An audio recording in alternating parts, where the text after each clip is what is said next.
আসসালামু আলাইকুম।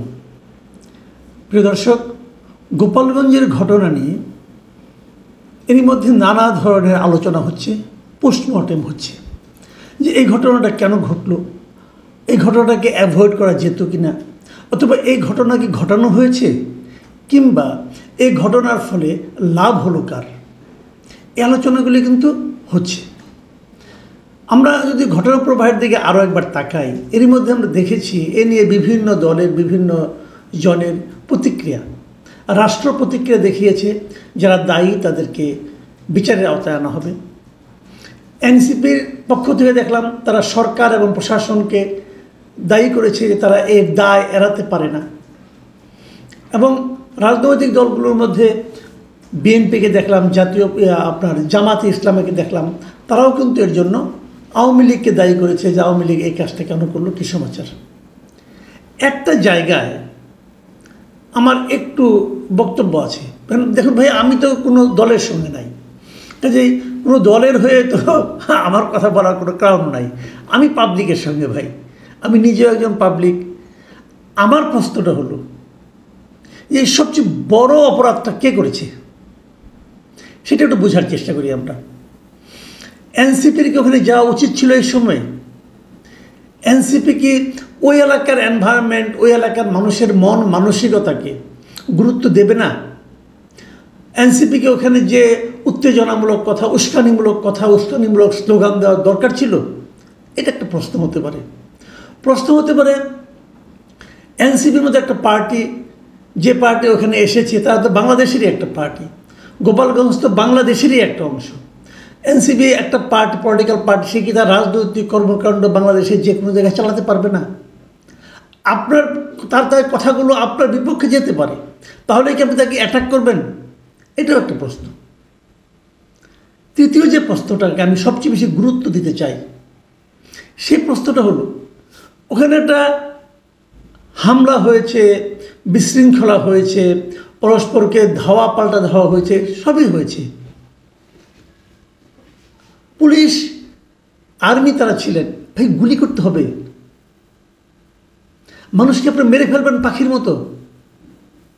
কি এমন ঘটনা ঘটেছিল যে গুলি না করলে হতো না?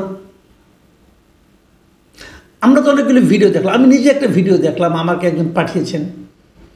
সেই ভিডিওতে দেখলাম যে আর্মিরা কীভাবে গুলি করছে, টার্গেট করে করে গুলি করছে, এবং যাদেরকে সামনে যদি কেউ দাঁড়িয়ে থাকতো তাদের প্রতি আক্রমণাত্মক ভঙ্গিতে, তাহলে মানতে পারতাম যে আক্রমণ থেকে বাঁচার জন্য তারা গুলি করছে।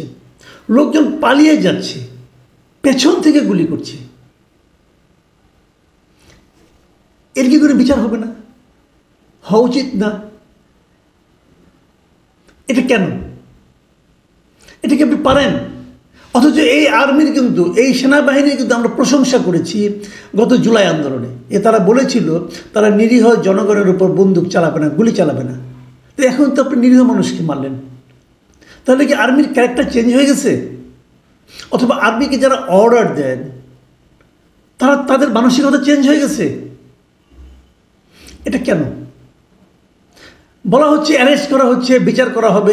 তো বিচার তো হত্যার বিচার হবে না? এর আগে আমরা দেখেছি যে মিরপুরে একটা হত্যাকাণ্ড হয়েছে, এরকম একটা মবের মধ্যে কেউ যে মারা গেছে, পুলিশের গুলিতে মারা গেছে, গত জুলাই আন্দোলনে আমরা দেখেছি। একটা হয়তো নেত্রকোনায়, কিশোরগঞ্জে একজন মারা গেছে, এরকম হয়েছে। সেই মামলায় কিন্তু হুকুমের আসামি হিসেবে স্বরাষ্ট্রমন্ত্রীকে রাখা হয়েছে, তৎকালীন প্রধানমন্ত্রীকে রাখা হয়েছে। তো এখন এই যে হত্যাগুলো হলো, এর জন্য আপনি কাকে আসামি করবেন? আচ্ছা, কীভাবে করবেন? মামলাই তো হয়নি, নাকি হয়েছে কি কোনো মামলা? এই যাদের মারা গেল, ওই ফ্যামিলির মানুষের কি মৃত্যুর প্রতি তাদের কোনো মূল্য নাই? ওই জীবনগুলি কোনো মূল্য নাই? আমি দেখলাম একটা মারা গেছে একজন, তার মা বলতেছে এখন আমার সংসার কিভাবে চলবে? ওই সংসারের দায়িত্ব কি রাষ্ট্র নেবে? অনেকে মারা গেছে যারা নাকি পথচারী ছিল, যারা কোনো রাজনীতির সঙ্গে জড়িত না। সেই হত্যার দায় কে নেবে? আমি তো এখন পর্যন্ত কোনো সরকারি বিবৃতিতে অথবা প্রেস নোটে নিহতদের প্রতি কোনো সমবেদনা দেখলাম না। বরঞ্চ অ্যারেস্ট করা হচ্ছে কাদেরকে? ওই এলাকার মানুষকে। পুলিশ যখন অ্যারেস্ট করবে তারা কী দেখে অ্যারেস্ট করবে? তাদের কাছে কি ভিডিও ফুটেজ দেখে অ্যারেস্ট করবে, নাকি তারা কী দেখে অ্যারেস্ট করবে? কেউ মিছিল করেছে, ওটা আপনি অ্যারেস্ট করতে পারেন। যে মিছিল করবে, যদি কেউ বঙ্গবন্ধুর জন্য মিছিল করেন, বঙ্গবন্ধুর পক্ষে স্লোগান দেন, আপনি তাকে তো আটকাতে পারবেন না। বঙ্গবন্ধুর পক্ষে স্লোগান যে কেউ দিতে পারে, আওয়ামী লীগ না করেও দিতে পারে, পারে নাকি? যে বঙ্গবন্ধু তো আওয়ামী লীগের প্রপার্টি না। যে জিনিসটা আওয়ামী লীগ তাদের প্রপার্টি বানানোর চেষ্টা করেছিল গত 15 বছর, and that was A blunder. এটা তারা উচিত হয়নি, কারণ বঙ্গবন্ধু তাদের প্রপার্টি না, বঙ্গবন্ধু পুরো জাতির প্রপার্টি। তো যদি কেউ পুরো জাতির একটা অংশ হিসাবে তারা বঙ্গবন্ধুর পক্ষে স্লোগান দেয়, সে অপরাধী হয়ে গেল। দেখুন, মিটিং শেষ হওয়ার পরে অনেকের আমরা লাইভ দেখেছি, অনেক সময় সেই লাইভে দেখা গেছে মিটিং শেষ হওয়ার পরে কিন্তু ওখান থেকে স্লোগান দেওয়া হয়েছে, মুজিববাদ মুর্দাবাদ। কেন ওই স্লোগানটা দেওয়া হচ্ছিল? যখন ওই স্লোগানটা দেওয়া হয় তার আগ পর্যন্ত কোনো হামলা হয়েছে? হয়নি তো। দর্শকও ছিল না, মঞ্চে কেবল এনসিপির নেতারা ছিলেন, তারা কথা বলেছেন, শেষ। তারপরে যখন মুজিববাদ মুর্দাবাদ স্লোগান দেওয়া হতে থাকে একের পরে, তখন তো এটা ওয়ান কাইন্ড অফ ইনভাইটেশন, যে তোমার এলাকায় এসে আমি তোমার নেতার বিরুদ্ধে স্লোগান দেব, তুমি কেন আমাকে মারছো না? এটা ওয়ান কাইন্ড অফ ইনভাইটেশন। এবং ঘটনাগুলো কিন্তু সেভাবে ঘটেছে। তো এই যে বিষয়গুলো, এই বিষয়গুলো কি বিবেচনায় নেওয়া হবে, অথবা বিবেচনায় কি নেওয়া উচিত নয়? দেখুন, আমি এর মধ্যে যতগুলি বিবৃতি পড়েছি, পলিটিক্যাল অথবা নন পলিটিক্যাল, একটা মাত্র বিবৃতি যেটা আমাকে টাচ করেছে, এই বিবৃতিটা দিয়েছেন কয়েকজন ইউনিভার্সিটি শিক্ষক এবং বুদ্ধিজীবী এবং সুশীল সমাজের লোক। এই আনু মোহাম্মদ, সামিনা লুৎফা, ওনাদেরই সংগঠন, নাম হলো গণতান্ত্রিক অধিকার কমিটি। তারা কি বলেছিলেন শুনেন। এদের কথাটা আমার পছন্দ হয়েছে বলে আমি এটা আপনাদেরকে একটু পড়ে শোনাচ্ছি। তারা লিখেছেন যে গত বছর 16 জুলাই যেটা হয়েছিল সেটা উল্লেখ করে, যে রংপুরে বেগম রোকেয়া বিশ্ববিদ্যালয়ের আবু সাঈদ যিনি মারা গেল, ঠিক 1 বছর পর গতকাল আবারও একই চিত্রের মুখোমুখি হতে হয়েছে গোপালগঞ্জে। এই ঘটনার পর রাষ্ট্রের আচরণ গভীর উদ্বেগ তৈরি করেছে। তারা কিন্তু রাষ্ট্রের আচরণকে ভালো বলছেন না, প্রশংসা করছেন না, কিন্তু করা তো উচিত ছিল, কারণ এই রাষ্ট্র তো আগের স্বৈরাচারী সরকারের রাষ্ট্র নয়। তিনি বলেছেন, মানে ওনাদের বিবৃতিতে বলা হয়েছে যে এনসিপির সমাবেশে হামলার বিষয়ে সরকার ও পুলিশ দ্রুত তদন্তে সক্রিয় হলেও পুলিশের গুলিতে নিহত 4 জনের মৃত্যু নিয়ে এখন পর্যন্ত উচ্চ পর্যায়ে তদন্ত, দায় নির্ধারণ বা ন্যূনতম মানবিক প্রতিক্রিয়া দেখা যায়নি। এই একপাক্ষিকতা শুধু রাষ্ট্রের দায়িত্বহীনতার পরিচয় নয়, এটি নাগরিক জীবনের মর্যাদা ও নিরাপত্তার প্রশ্নেও ভয়াবহ বার্তা বহন করে। যে কথাটা একটু আগে আমি বললাম, যে এই 4 জন কি দেশের নাগরিক নয়? এই 4 জনের প্রতি কি এই রাষ্ট্রের কোনো দায়িত্ব নাই? এই 4 জনের দিকে গুলি না ছুড়লে কি মানে থামানো যেত না কিছু? আমরা তো দেখিনি।